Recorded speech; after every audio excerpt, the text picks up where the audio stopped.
Bang Gerat berantem sama Pak Rudi nih. Masa sih? Ego itu kadang-kadang berat untuk dipecahkan gitu. Oh nggak mudah ya, pedih ya. Nah itu jadi pelajaran penting buat kita waktu itu. Welcome to the Super Mario Show, and super inspiration is the name of the game. Power up! Bang Gerat, welcome to the Super Mario Show. And thank you banget udah datang ke studio podcast dadakannya Mario. Yang harusnya coffee shop jadi studio podcast dulu. Gak apa-apa lah ya Bang ya. Oke, Ya, yang penting kita bisa chit-chat ya, chit-chat. Oke Bang, gue lagi mau nanya nih. Gue kan ngikutin perkembangan karir lu nih ya. Dari awal sampai akhirnya sekarang Gets kayak gini nih. Nah sempet ngeliat website kan, perjalanan pertama dari kerja di Wahana, terus ya sempat bikin sendiri dan seterusnya gitu kan ya. Bisa ceritain nggak sih Bang, awal karir itu perjalanannya gimana setelah lulus untuk menjadi seorang arsitek nih kayak sampai sekarang nih? Dari lulus tuh memang saya langsung kerja di konsultan. Kebetulan konsultan itu lokasinya dekat rumah saya, persis sebelah rumah saya. Nah itu Wahana Cipta Selaras dulu namanya. Ya terus saya masuk jadi junior arsitek, situ belajar benar-benar belajar dari awal, benar-benar masih fresh. Zaman dulu belum terlalu seperti konsultan, pure konsultan, jadi masih ada lebih besar porsi kontraktornya gitu. Nah, beberapa bulan transisi udah mulai ada fee untuk arsiteknya lah. Masyarakat mulai menerima gitu. Mulai kita sisipkan gitu.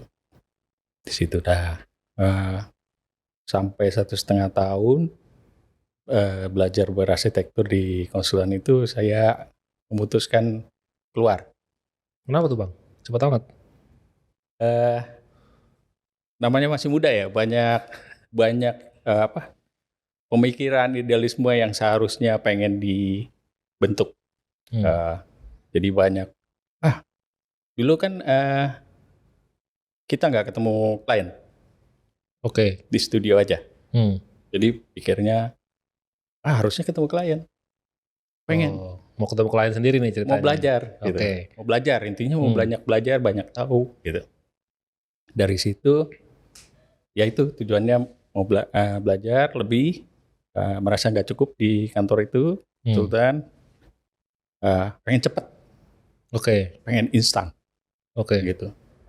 Di situ akhirnya coba jalannya sendiri sama teman-teman bikin. Oh itu nggak semen sendiri juga tuh sama teman-teman? Bertiga waktu itu. Teman-temannya dari kantor yang sama juga nggak? Satu kampus. Ada satu kantor juga. Waduh bedol desa dong untuk keluar orang. Karena kebenaran teman main, teman dekat dari kuliah. Jadi ya udah kita sering ngobrol kan, namanya di kantor dulu kalau lembur berdua terus gitu. Nah, disitulah tercetus pemikiran-pemikiran. Kita kerja yuk sambil main gitu. Sambil menyenangkan gimana sih? Kayaknya bukan sesuai yang diharapkan gitu. Kalau kerja itu ikut orang gitu. Oke. Gitu. Tapi berjalan waktu kita dapat kesempatan gitu ngedesain, dapat ketemu klien gitu. Banyak belajar juga berarsitektur, bersalah-salah dalam berarsitektur gitu. Nah, itu jadi pelajaran penting buat kita waktu itu. Oh, ternyata gak mudah ya. Itu waktu sendiri tuh kan? Iya, sama teman-teman itu. Oh, gak mudah ya. Pedih ya. Banyak ya pengorbanan untuk capai itu gitu. Tapi seru, banyak ilmunya gitu. Nah, itulah yang jadi menambah pemikiran kita ngebentuk sistem dalam sistem kerja kita. Nah, itu. Tapi berjalan waktu, saya 1,5 tahun kemudian bos saya manggil lagi. Oh dipanggil lagi. Panggil lagi. Saya nggak tahu kenapa, tapi mungkin kita ada kecocokan, keterikatan untuk bekerja sama. Jadi saya tawarin freelance gitu. Oke. Freelance di luar, mengerjakan proyek bersama-sama, ada proyek Hmm. gitu. Ya disitulah mulai terus berjalan.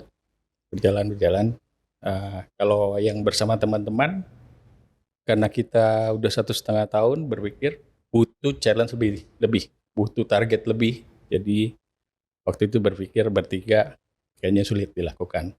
Masing-masing sudah punya, mulai serius, mulai nggak main, mikir target masing-masing. Oh, walaupun satu perusahaan nih bikin, tapi masing-masing visinya beda gitu. Akhirnya beda, karena punya ditentukan oleh target masing-masing. Target hidup, ada yang mulai mau nikah, Ah. ada ya, berarti kan punya target kan, termasuk saya juga. Hmm. Nah itulah yang bikin kita kayaknya perlu tambahan. Hmm. Nah itulah yang hubungannya, connectingnya tadi, saya dipanggil lagi cari freelancean, teman saya ngelamar kerja di big company. Hmm. Jadi akhirnya bubar tuh habis itu. Kita ngomong akhirnya bubar dengan pengertian, ya kita mulai serius hidup. Oh, serius hidup ya. Hidup yang sebenarnya. Iya. Udah penuh target hidup. Nah, terus jadi udah bubar-bubar tuh semua, Bang Gerard artinya bantuin perusahaan yang sebelumnya lagi tuh, secara freelance tapi? Iya, saya cari project sendiri, freelance juga gitu. Tapi jalan terus sama Pak Rudi. Oke. Nah itu kan waktu saya lihat di website kan kalau nggak salah setelah itu 10 tahun ya di Wahana ya? Sampai terakhir. Iya sampai terakhir itu artinya dari sejak selesai berdiri sama teman-teman, itu kan bareng sama Pak Rudi lagi kan, itu langsung lama di situ kan. Nah itu kan sampai 10 tahun kan. Iya. Itu 10 tahun di situ ngapain aja Bang? Itu dia tadi hubungannya, connectingnya. Kalau dilihat kita kan waktu di awal punya idealisme bikin sistem kerja gitu. Oh nggak sesuai, kita keluar, kita cari di luar apa yang nggak bisa kita dapat di kantor, kita cari terus dapat, ternyata sulit, berat gitu, ternyata nggak semudah itu. Nah, terus sambil berjalan saya freelance kan saya sering ngobrol sama bos saya di luar saya melakukan job desk saya, tanggung jawab saya, kita sering ngobrol. Oke. Kalau habis kerja gitu duduk ngobrol tentang di luar arsitektur dan diri tentang arsitektur macam-macam. Jadi ada satu titik kita juga ngobrol sistem kerja baiknya gimana sih kita kerja menjalani konsultan ini gitu. Satu project ini gimana sistem kerjanya. Kalau contohnya misalnya dulu dari prinsipal arsitek in charge harusnya supaya jangan berubah-berubah gambar itu gimana. Nah, apakah kita harus banyak duduk ngobrol, brainstorming, banyak sketch, zaman dulu masih sketch ya. Detail-detail kita sketch, kita pelajari tiap sudut, belum banyak gampang kayak sekarang capture pakai komputer gitu. Jadi kita benar-benar mengembangkan imajinasi kita tiap sudut, tiap detail itu by sketch. Oke. Nah kita dari situ ngobrol, oke, kita confirm, kita bentuk sistem, mematangkan ini dulu sebelum diterjunkan ke komputer. Gitu. Nah, hal-hal gitu yang salah satunya ngebentuk kita. Saya makin lama ya makin akhirnya balik lagi bersama Wahana. Akhirnya jadi full time lagi di situ. Full time lagi. Oke. Full time lagi. Oke, jadi terus pas selama full time itu kan yang gue dengar terakhir kan kayak udah ada 2 director sebenarnya ya di situ ya. Jadi kayak kalau nggak salah, jadi kalau misalnya masuk kerjaan masuk ke Wahana, kayak bisa milih ya mau desainernya mau sama siapa gitu waktu itu ya, apa gimana ya? Dulu sempat dibikin sistem seperti itu, jadi kita ada 2 prinsipal. Oke, ada pilihan A atau B gitu. Tapi dari sebelum situ ya nggak seperti itu, jadi itu pelan-pelan butuh waktu panjang untuk mencapai situ. Jadi dari prinsipal juga kita tuh banyak mendevelop sampai akhirnya ya ke posisi itu gitu. Ya, tentunya juga dengan keterbukaan saya juga. Lama-lama saya berpikir harus memilih. Kan saya ada pekerjaan sendiri, ada pekerjaan freelance waktu itu. Terus sampai akhirnya memutuskan, oke, pekerjaan saya sendiri saya berikan, masukkan ke kantor. Oh, oke, jadi bawa kerjaan sendiri ke dalam. Dimasukkan ke kantor, emang untuk kantor gitu. Jadi bukan untuk diri sendiri lagi. Oh, baik. Gitu. Nah, itu pertimbangannya berat sekali waktu itu. Ego itu kadang-kadang berat untuk dipecahkan gitu. Betul. Nah. Gue mau makan sendiri lah. Iya, Ngapain gue betul, kasih betul, kantor gitu betul. kan. Nah. Tapi saya ada sentimentalnya waktu itu karena dari awal eh, lulus itu langsung kerja sama Wahana. Jadi ada rasa-rasa sentimental dan kebetulan juga orang tua saya kenal dengan Oh kenal. Pak Rudi Klana. Jadi ada suara orang tua juga. Oh nggak boleh gini, harus. Kebetulan Pak Rudi sering ngobrol sama orang tua saya karena rumahnya sebelahan Oh sama kantor. Oh Iya. oke. Gitu. Jadi mungkin ya orang tua lihat karakter beliau, jadi ada masukan. Oh ya harusnya nggak apa-apa, tulus aja lakukan itu. Itulah yang saya lakukan. Oke. Orang kalau berpikir ego pasti kan rugi kan? Iya rugi dong. Gue cari kerjaan gitu. Iya, harus kasih orang lain, kasih kantor gitu kan. Ada perhitungannya gitu. Tapi enggak, saya percaya bahwa dari rasa sentimental itu percaya ini baik. Ini untuk perkembangan sama-sama. Termasuk dimulai dari saya berkembang. Ya. Ada dikasih kesempatan wadah ini ya saya pakai, dikasih kepercayaan saya pakai. Oke. Dan kebetulan yang nggak banyak pada saat itu bisa dapat kepercayaan seperti itu.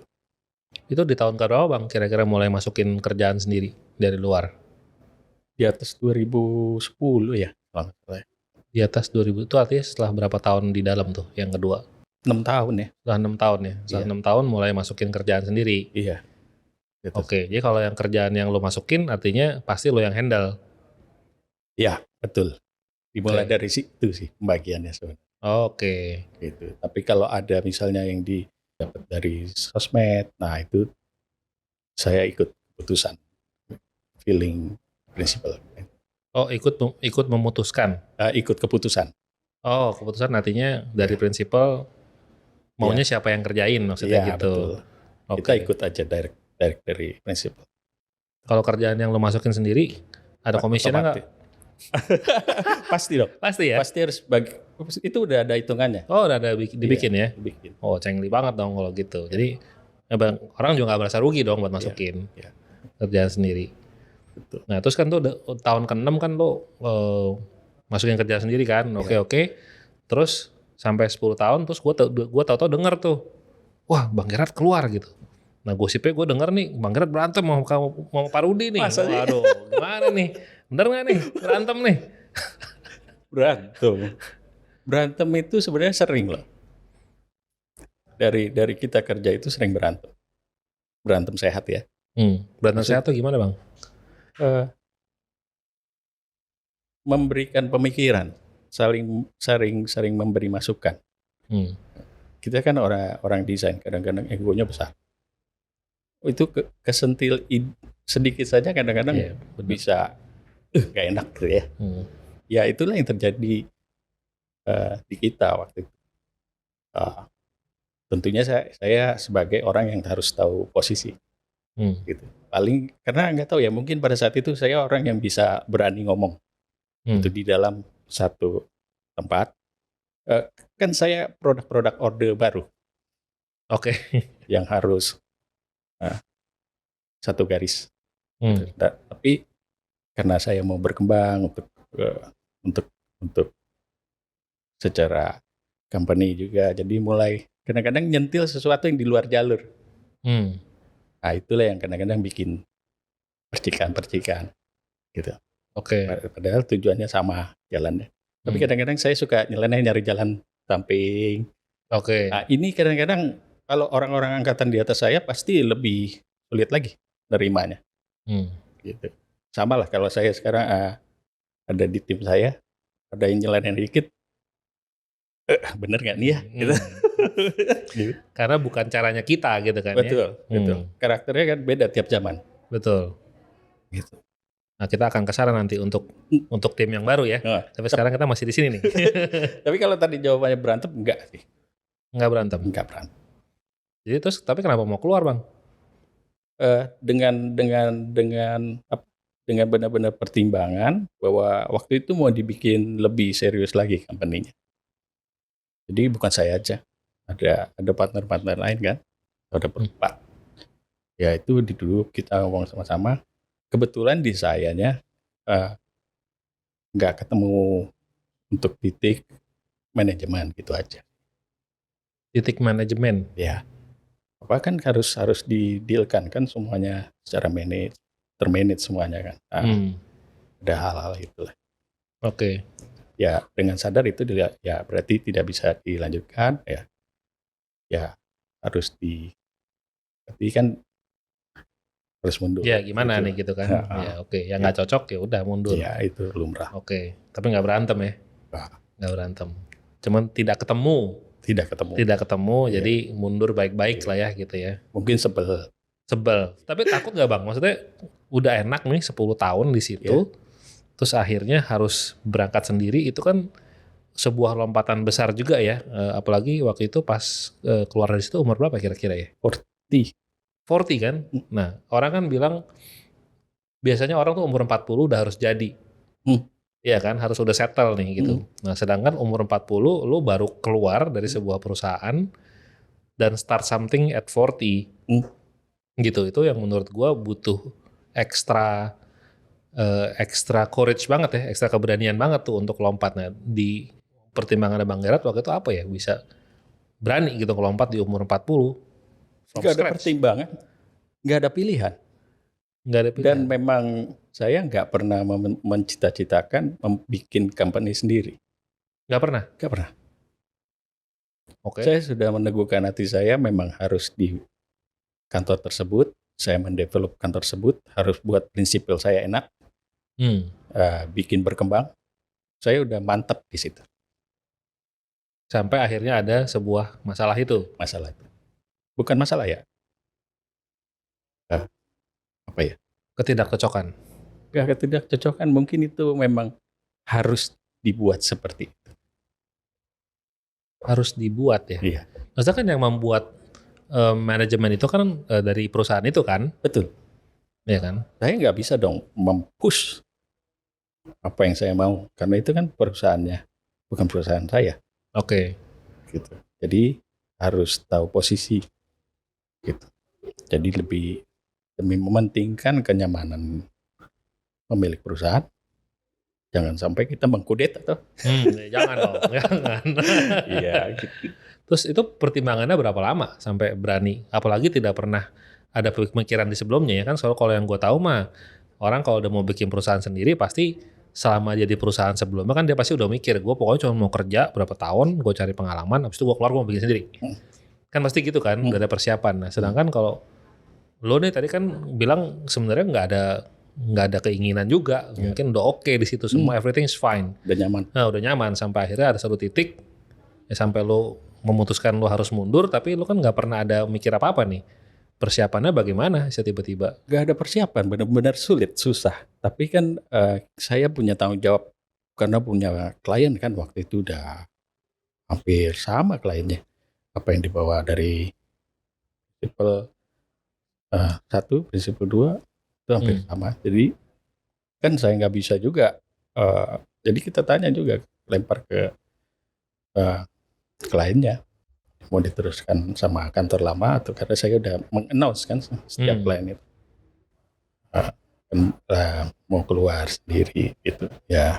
Kebetulan yang ada yang dari saya pada minta diteruskan ke saya gitu. Oh gitu. Jadi tapi kalau ditanya siap, nggak siap, saya nggak sangat-sangat tidak siap dan memang sudah begitu jalannya harus dijalani gitu dengan benar-benar cepat. Saya harus ngambil tindakan untuk nerusin tanggung jawab saya terhadap klien-klien yang berjalan itu, gitu. Jadi artinya manajemen proyeknya pindah nama dong ya, pindah ke perusahaan baru gitu. Pindah perusahaan baru, orang-orang baru, benar-benar dari nol. Tapi dengan proyek yang sudah berjalan. Sudah berjalan.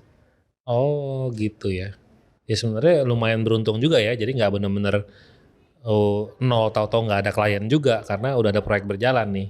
Iya, Gates itu jadinya bayi yang sudah besar. Bayi yang lahirnya gede, kesian maknya sebenarnya kalau gitu ya. Bayi ajaib. Oh oke. Jadi waktu pertama kali bikin Gates itu perusahaan proyek yang berjalan berapa banyak tuh yang pertama tuh pas pertama pindah langsung kira-kira?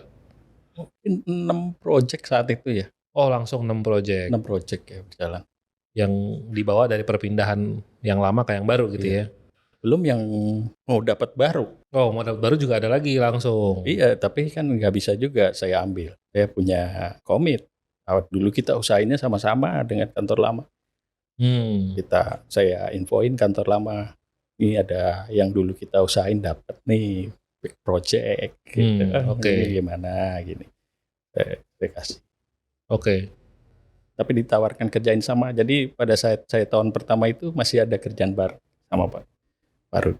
Oh gitu. Karena waktu itu usahanya juga bersama. Sama-sama. Jadi walaupun udah pisah kantor, tetap kerjainnya bareng-bareng gitu ya.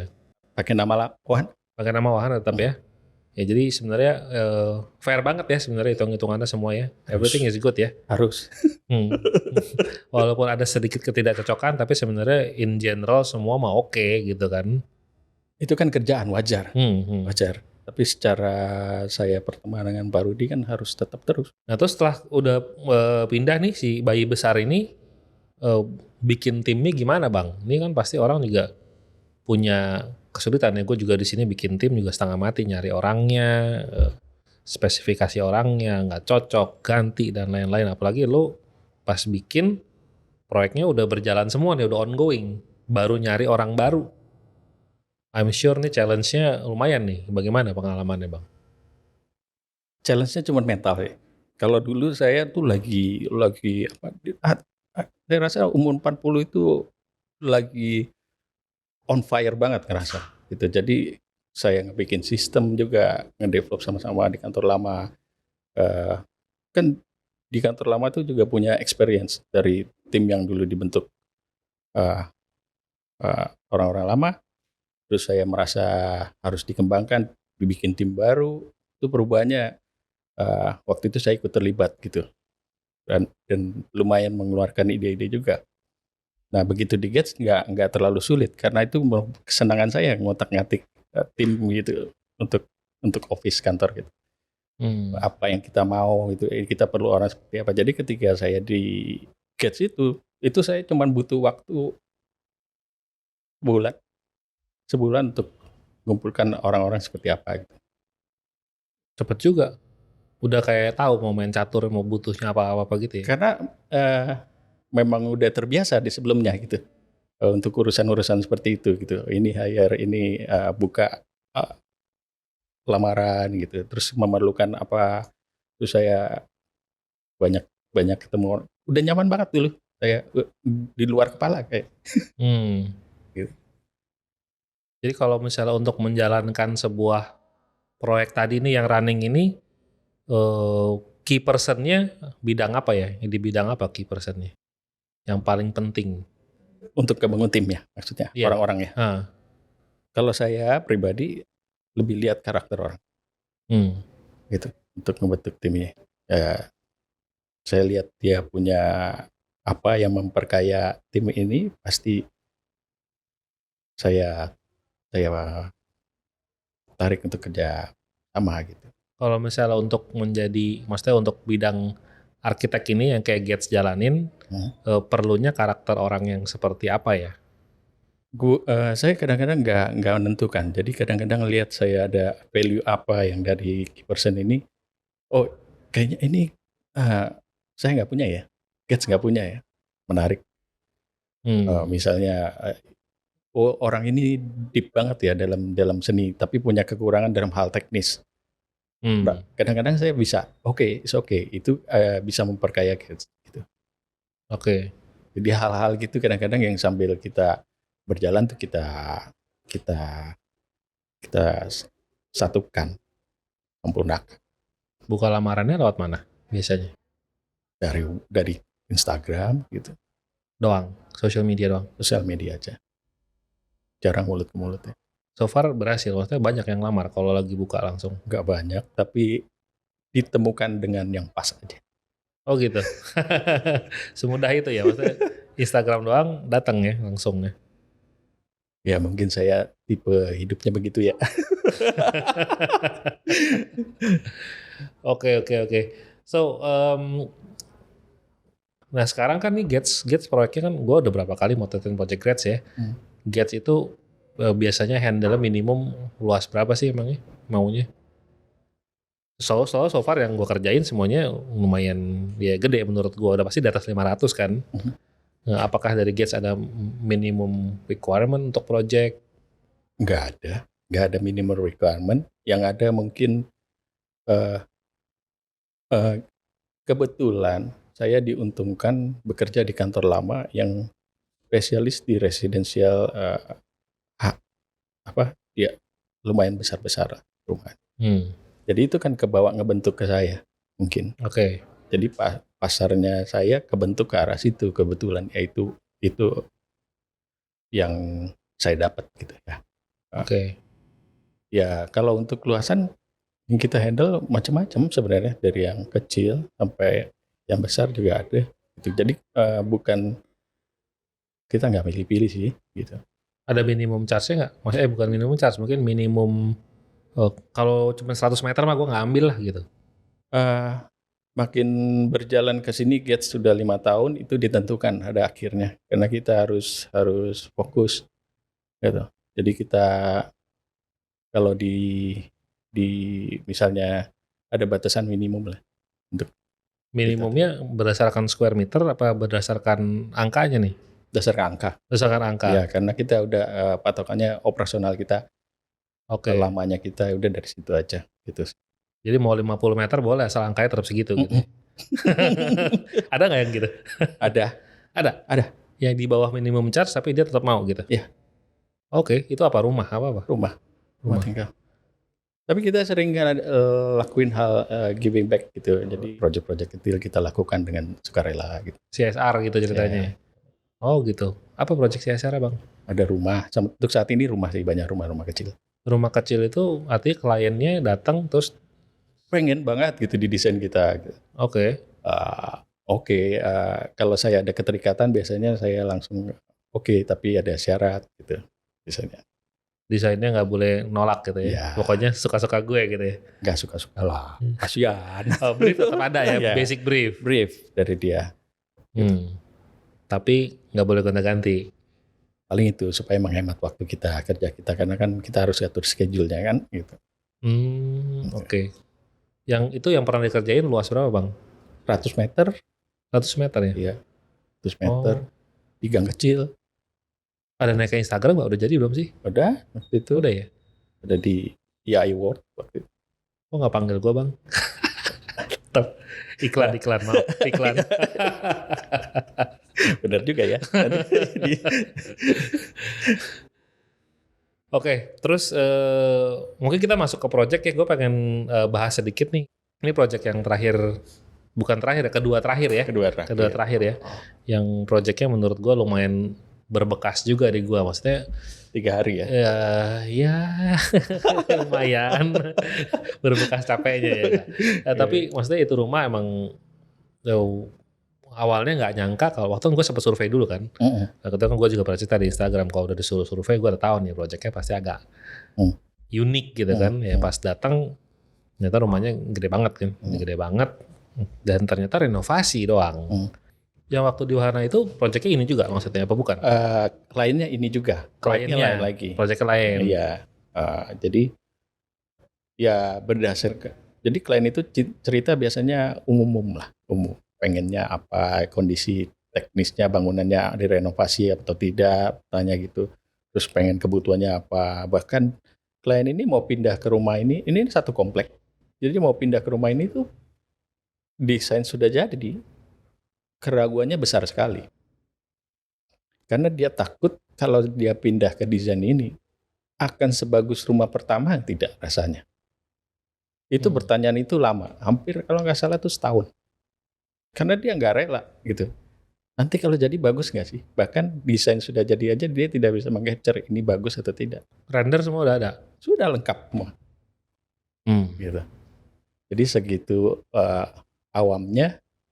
Bahkan kita juga memberikan keyakinan bahwa ini memang yang terbaik itu untuk yang kebutuhan dia butuhkan di desain ini. Tapi keraguan itu masih ada.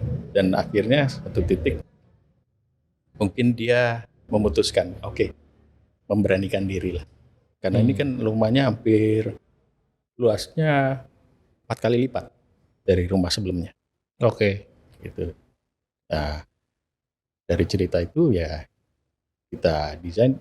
Saya cuma ngerasa pada saat itu klien ini butuh arsitektur yang bisa dia nikmati dengan kualitas dia pada saat mendelegasikan mau mendesain ini, gitu. Dibanding rumah yang sebelumnya.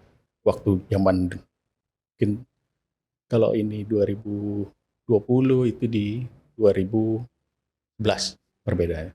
Jadi ada perbedaan kualitas hidup, saya lihat. Ya. Cara menikmati arsitekturnya juga beda. Nah, makanya keluarlah desainnya seperti ini. Oke, terus sudah mulai banyak waktu untuk menikmati hidupnya di rumah gitu.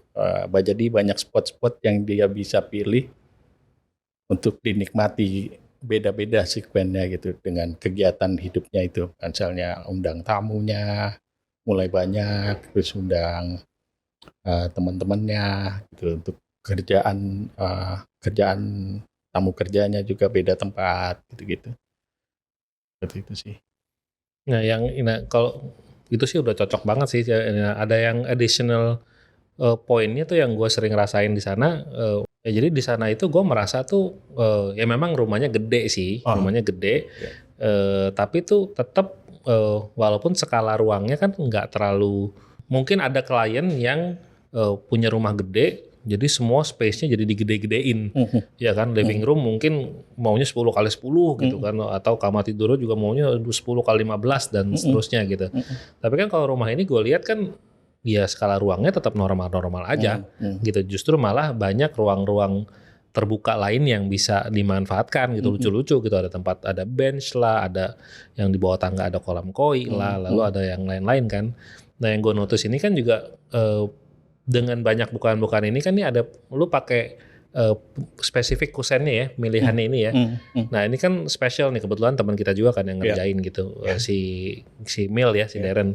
Nah kenapa waktu itu lu pilih kusen ini gitu? Soalnya kan sebenarnya kan banyak juga kan brand-brand lain gitu ya, gitu. Why you specifically chose this one? Waktu itu kalau nggak salah ini berapa tahun setelah mereka pameran ya, di saya lihat brand ini gitu, kelihatannya secara visual cocok untuk rumah ini karena kan rumah ini besar, taman-tamannya banyak. Kalau bisa tuh kita seperti misalnya kalau duduk di indoor rasanya seperti duduk di teras. Oke. Jadi rasa ruang luarnya itu ditarik ke dalam juga gitu. Nah, apa sih yang bisa, intinya kan jadi view itu jangan sampai terganggu. Jadi harus clear mungkin, bisa ada connection antara ruang luar ruang dalamnya gitu. Saya lihat waktu itu kusen ini speknya teknisnya tipis sekali. Oh tipis, yang dicari tipis ya. Betul. Frame-nya ya. Iya, frame-nya tipis sekali. Gitu, dan secara teknis juga kualitasnya juga bagus gitu. Jadi makanya oke, cocok kayaknya ini untuk kita coba. Kebetulan kliennya juga lihat, datang langsung loh ke tempat pabriknya. Karena segitu penasarannya, jadi hatinya juga cocok. Jadi dipakai lah pada saat itu, dipilihkan sama klien. Apakah brand-brand lain nggak ada yang setipis ini? Harganya kayaknya paling bagus waktu itu. Oh, harganya paling bagus ya. Kualitas juga pasti bagus juga. Ya jadi gue notice-nya emang ruangan ini tuh ya berasanya emang lega gitu, plong gitu. Betul. Setelah diperhatiin, oh ternyata ya walaupun ada frame-nya, ada kusennya, tapi ya berasanya tetap seamless kan. Betul. Ya karena itu ya pilihan frame-nya tipis, terus kacanya juga gede-gede ya. Besar-besar. Ini berapa meter ya kacanya bang? Ini hampir 2 meter lebih lebarnya nih. Tingginya 3 meter semua. Oh tinggi 3 meter semua ya? Tapi lebarnya yang 2,4 kalau nggak salah. Oh oke. Jadi cuma 2 daun selebar ruang ini kan kalau nggak salah hampir 6 meter. Ya 2,4, 2,5 ini. Oke, sekarang gue juga sering lihat lu suka itu ya, touring Jeep Mercy. Itu awalnya dulu waktu pandemik. Saya ini nggak punya hobi. hidup saya terlalu berarsitektur sampai dikomplain orang rumah. Sabtu Minggu berarsitektur, jalan-jalan berarsitektur. Hmm. Dari komplain itu terlalu sering. Nah, saya di pandemik itu butuh distract otak saya gitu. Di luar arsitektur. Saya cobalah yang paling saya tidak suka. Salah satu mau coba hobi. Mobil paling nggak suka. Nggak ngerti. Oke. Jadi saya ter-challenge waktu itu buat komunikasi sama diri sendiri. Coba hal yang saya nggak suka ini ngebangun mobil. Oke. Jadi udah pakai feeling, nggak ngerti mobil, nembak. Oke, kelas. Nyebut nih. ya udah, cebur. Ongkos belajarnya mahal. Pasti kayaknya. Tapi terdistract, saya jadi ngerasa ada balance. Ada balance di hidup saya yang nggak terlalu berarsitektur. Ada lagi yang lain yang dipikirin lah ya gitu ya. Iya, betul. Jadi merasa sehat lah gitu. Terus merasa challenge juga, terus juga pandemi itu ngisi juga waktunya juga. Ya jadi banyak tahu, jadi belajar. Kalau touring, karena saya suka alam, ya senang bereksplor di alam. Gitu. Kendaraan ini cocok buat di alam. Gitu. Jadi pilihannya itu karena emang suka jalan-jalan ke alam juga atau apa asal nembak aja waktu itu kayaknya ini keren nih gitu. Karena waktu itu berasal dari challenge diri sendiri. Saya ada hal yang nggak suka, saya harus tabrak, harus hadapin sampai itu bukan menjadi ketidaksukaan lagi. Saya challenge itu sudah lewat gitu. Ya, jadi sekarang ya udah ya jadi alamnya sekarang banyaknya. Bukan jadi nggak sukanya lagi, sekarang malah ya seminggu sekali pagi bang. Ya tiap hari pakai. Tiap hari pakai. Ya. Tapi kalau buat jalan-jalannya? Ya ada waktu jalan, ada kesempatan pasti jalan. Ada ajakan pasti jalan. Nggak ada ajakan juga jalan. Tapi kalau berapa hari nggak bisa ditentuin sih, tergantung mood hati lagi butuh. Gitu, tergantung kerjaan, tanggung jawab lagi ada, ya nggak bisa apa sih. Dapat klien nggak bang? Pasti ya. Karena kan itu berteman. Kan saya berjualan marketing gates itu nggak dari sosmed. Oh nggak, dari mana dong marketing gates? Dari relasi. Dari kita di dunia nyata. Dari kita ketemu orang. Ya kalau saya ikut satu komunitas, nah pasti ya orang itu kan ngobrol sama kita. Apalagi kalau sudah range umurnya spesifik gitu, kadang-kadang kan orang ngobrolnya deep dalam. Gitu kita tahu aktivitas kita apa. Kadang-kadang kan saling belajar, kita saling menarik ya, saling belajar gitu. Oh dunia teman komunitas kita ini kayak kita ngobrol lebih dalam. Ya itu yang kadang-kadang membentuk jadi ada koneksi ya. Terus kalau main bola juga dapat klien? Kalau bola susah, bola itu udah bawaan orok. Kalau bola nggak dapat klien, bola itu susah. Itu semua saya bisa kalahin karena bola. Bisa kalahin gimana maksudnya? Arsitektur bisa kalah sama bola. Oh gitu. Pokoknya main bola gitu ya. Main bola. Bola ya bener-bener pakainya pengen main. Bola iya, soccer in my blood. Oh gitu. Masih kuat bang main? Full court gak? Full lapangan besar. Lapangan gede? Ya tapi tahu diri lah. Jangan dikit. Kalau mau lawan yang muda-muda yang mau lari aja silakan. Nggak saya push juga. Jangan jadi kiper ya? Nggak, main belakang. Ya. Jagain orang. Sekarang kalau role model lu siapa Bang Gerard? Yang pasti saya sampai bisa di Gates ini prosesnya pasti ada hubungannya dengan prinsipal saya dulu, Rudy Kelana. Pak Rudy ya? Iya, karena beliau lah saya jalanin ini semua gitu kan. Ada banyak ilmu ya yang kita diberikan ke saya. Gak tentang arsitektur aja, juga tentang hidup. Kita banyak ngobrol gitu. Sampai dari saya staff, dari awal lulus kuliah, sampai akhirnya partner, sampai akhirnya teman. Kadang saya juga nganggap dia kayak orang tua ya. memberi warna lah, memberi bobot juga buat pengambilan sikap kandang saya ke depan. Jadi banyak suka dukanya yang dilewatin sama-sama. Gitu. Jadi ya berarti lah buat saya. Gitu. Kalau sampai sekarang masih suka ini apa kayak tukar pikiran atau apa gitu atau share project mungkin?